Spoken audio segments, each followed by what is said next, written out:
اللبنانيون يحتاجون إلى خارطة طريق.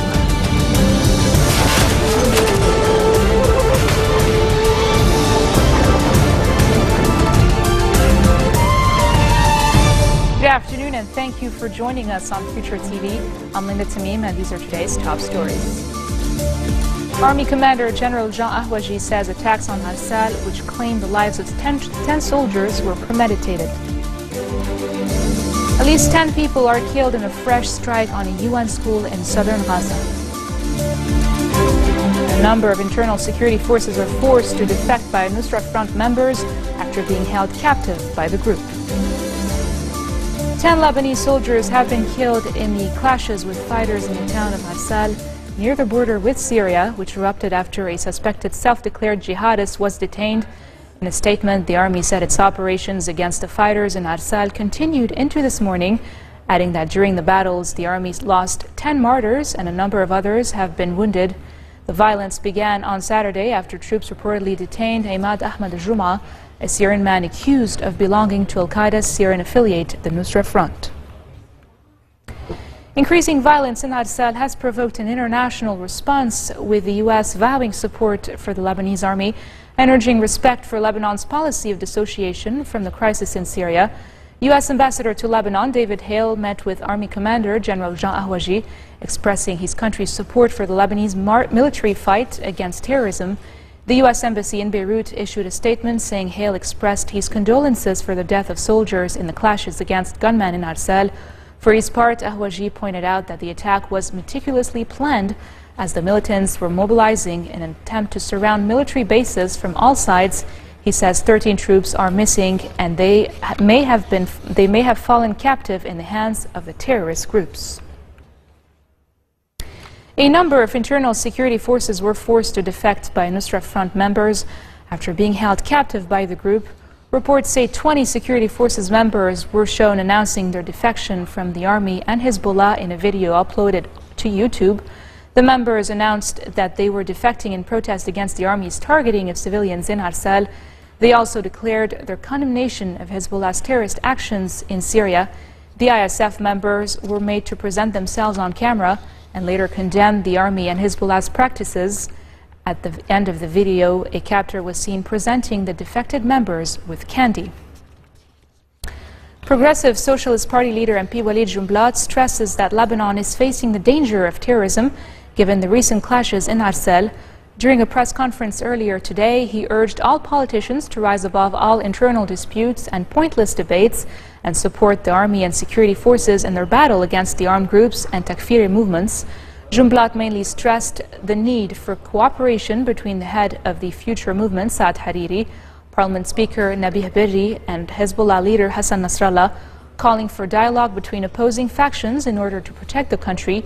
With regards to the presidential void, Jumblat expressed his belief that parties are wasting time on the subject of the presidency, saying that Henri Hello did not run as a candidate to serve as an obstacle to presidential elections. He added that an initiative to end the presidential stalemate was underway. Maronite Patriarch Bashar al-Rai is continuing in his quest to elect a new president. Addressing leaders of each of Lebanon's political parties and factions, al-Rai said unless lawmakers address the situation, the task will fall to a national conference to fill the presidential void. Speaking on the spiraling security events in Lebanon, al-Rai said that perhaps the security situation will shake the conscience of the leaders so that they work on adjusting the situation. The Patriarch added that the president also needs to display reverence to biblical values. al-Rai urged political blocs to consider the most qualified candidates to take over the post of the presidency. 2 soldiers have been wounded as clashes erupted overnight between the army and masked gunmen in the northern city of Tripoli. The national news agency says fierce fighting broke out when gunmen opened fire at the army positions on Sira Street and other nearby areas. The army responded to the sources of the fire and clashes soon ensued. In addition, the NNA said that an explosives belt was detonated against an army patrol as it was leaving its station at the Hariri project area at Talat al-Omari. 1 soldier was wounded in the attack. Soon after the development, the army blocked a number of roads leading to the areas that witnessed unrest to preserve the residents' safety. The fighting has since subsided, but tensions remain high in Tripoli. The Lebanese armed forces have cordoned off Sidon's Abra neighborhood and reinforced their presence near Palestinian refugee camps out of security fears following the recent skirmishes in Arsal. Reporters on the ground say the army erected permanent and temporary checkpoints in Abra and deployed around the Bilal bin Rabah mosque, which was previously the headquarters of now fugitive Islamist radical Sheikh Ahmed Lasir. The LAF also increased the number of its soldiers on the checkpoints near the Miya Miya and Ain al-Helwi Palestinian refugee camps. And now in the Middle East, at least 10 people have been killed in a fresh strike on a UN school in southern Gaza, which was sheltering Palestinians displaced by an Israeli military offensive. Gaza emergency services say dozens of people were wounded in the attack, which took place in the southern city of Rafah, which straddles the border with Egypt. Today's attacks came despite signals from the Israeli government that it would reassess its operations amid reports of tanks and other vehicles leaving the war-scarred Palestinian territory. It was the second strike on a UN shelter in less than a week. Israeli military officials say they were aware of the reports of the attack on the school and were looking into them. The death toll of more than 3 weeks of conflict rose to over 1,700. This would be the third incident we've had involving strikes in or near one of our schools.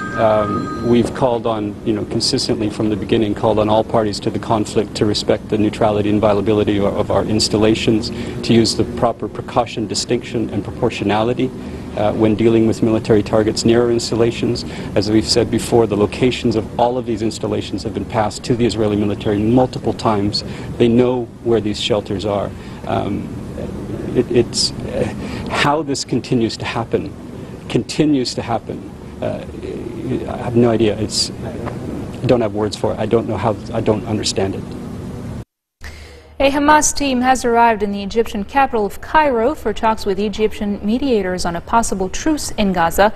State news agency MENA says the delegation is led by senior Hamas official Izzat al-Rishq. Egypt, the traditional broker in conflicts between Israel and Hamas, had invited Israeli and Palestinian negotiators to gather in Cairo to trash out a durable truce in Gaza based on an Egyptian ceasefire proposal.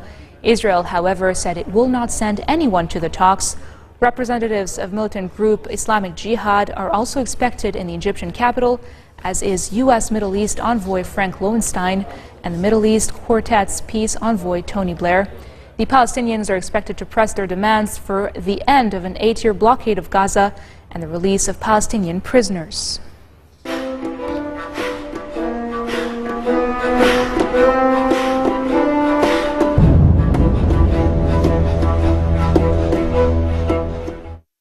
A former nurse, Fadia, found life as a refugee in Lebanon to be especially difficult without employment. She counts herself lucky to be living in a shelter paid for by aid agencies, but food and other necessities are harder to come by. Fadia is one of the 145,000 Syrian families in Lebanon, Egypt, Jordan and Iraq headed by women. Poverty, isolation and fear of exploitations are just some of the hardships they face. Fadia gets her children ready for school. One after the other, they wait patiently for their turn.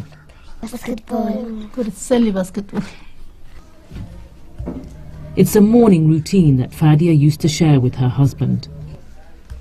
But the war in Syria took him from her, forcing her into early widowhood at the age of 31.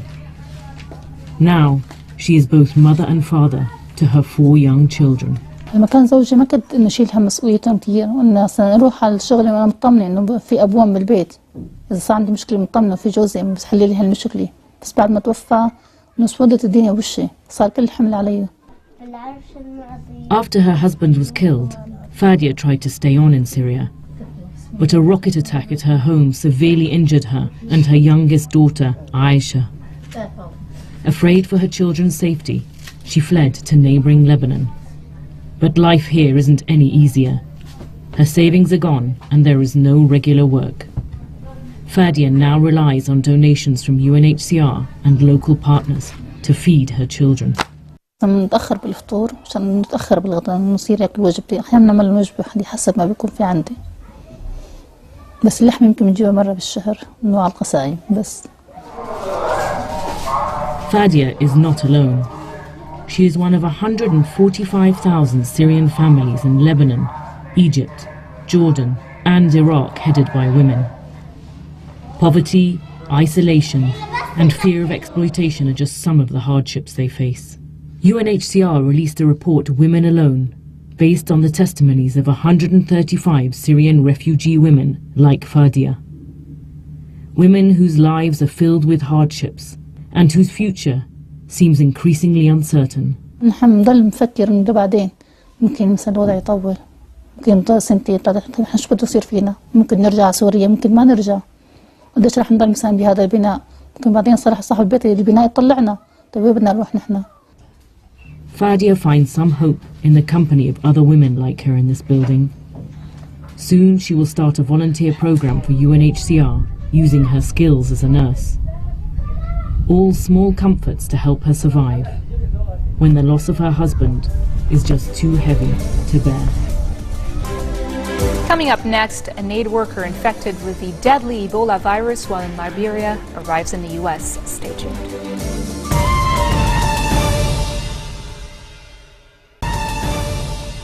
Welcome back, and now for some news around the world in brief. At least 22 people have been killed following a day of fighting in the weeks-long battle for control of the international airport in the Libyan capital of Tripoli. Libya's interim government says heavily armed groups shelled civilian targets, endangering thousands of citizens and leaving hundreds of families displaced. An aid worker infected with the deadly Ebola virus while in Liberia has arrived in the U.S. state of Georgia from West Africa. Dr. Kent Brantley flew aboard a private air ambulance and was whisked to a state-of-the-art hospital isolation unit. Brantley, the country's first Ebola patient, is one of the 2 U.S. aid workers infected with the virus. Body parts found by international investigators in the fields of eastern Ukraine, where Malaysia Airlines flight MH17 came down, have been delivered in refrigerated trucks to the city of Kharkiv, a site especially prepared for the forensic experts to sort out the remains. The bodies will then be prepared to be shipped to the Netherlands, where many of the victims had lived. Israel has eavesdropped on U.S. Secretary of State John Kerry during June peace talks with the Palestinians last year. This is according to a report released by the German news weekly Der Spiegel. The article says the Israelis and at least one other Secret Service listened in on Kerry's conversations as he tried to mediate in a development that Der Spiegel said was likely to further strain ties between Israel and the United States. Kerry regularly spoke by telephone with high-ranking officials throughout the Middle East during the negotiations that finally collapsed earlier this year. Spiegel, which cited several sources among Secret Services, said he used not only secure lines but also normal telephones with satellite connections, which were vulnerable to tapping. Kerry's office and the Israeli government declined to comment on this report. This marks the end of our bulletin for today. Now for a reminder of our top stories. Army Commander General Jean Ahwaji says attacks on Arsal, which claimed the lives of 10 soldiers, were premeditated. At least 10 people are killed in a fresh strike on a UN school in southern Gaza. And a number of internal security forces are forced to defect by Al-Nusra Front members after being held captive by the group. Those are your Sunday headlines from us here at Future Television. Catch us again tomorrow for more updates. Have a great evening.